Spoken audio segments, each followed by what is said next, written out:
les dessins animés. Vous vous souvenez par exemple de Petit Ours Brun? C'était un dessin animé de notre enfance. Et plein d'autres encore, comme par exemple les Rats.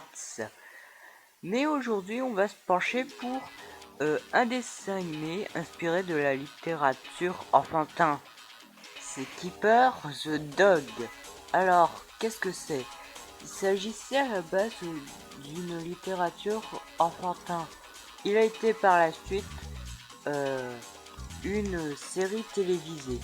Elle a été diffusée en 97 et produit par Hit Enterprise. Donc voilà. Ce dessin animé raconte les nouvelles aventures de Keeper, un chien orange qui est à la fois mignon et enfantin. D'ailleurs, en parlant d'enfantin, l'univers de Keeper est un monde bien coloré, enfantin et tout mignon. Tout ça dans l'enfance. En tout des épisodes, il y en a 6. Le tout premier est sorti en 1997 et le tout dernier, donc le 6, est sorti dans les années 2000, ou diffusé si vous voulez. Bref, en tout des épisodes, il y en a 13. Donc 13 épisodes comme par exemple The Visitor.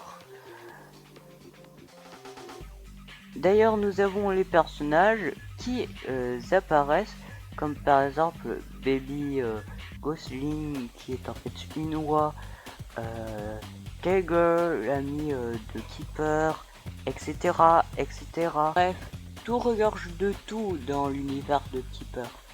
Comme par exemple, oui, c'est avec la trottinette, ou plein d'autres choses. On notera que les personnages eux aussi sont mignons, mais le seul personnage qui me fait trop penser à Porcinet, c'est Harold, un petit cochon. D'ailleurs, il m'a beaucoup fait rire en suçant son doigt. Bref, donc on perd pas de temps et donc on va tester la série Keeper the Dog. Petite précision, les épisodes, on les testera dans le désordre, mais on n'en testera aussi que 3. A noter que le film n'est pas seul, le dessin animé, n'a pas de langue française ni d'autres langues. Il a juste une seule langue, c'est l'anglais. Parce que oui, ça a été diffusé la première fois en Angleterre.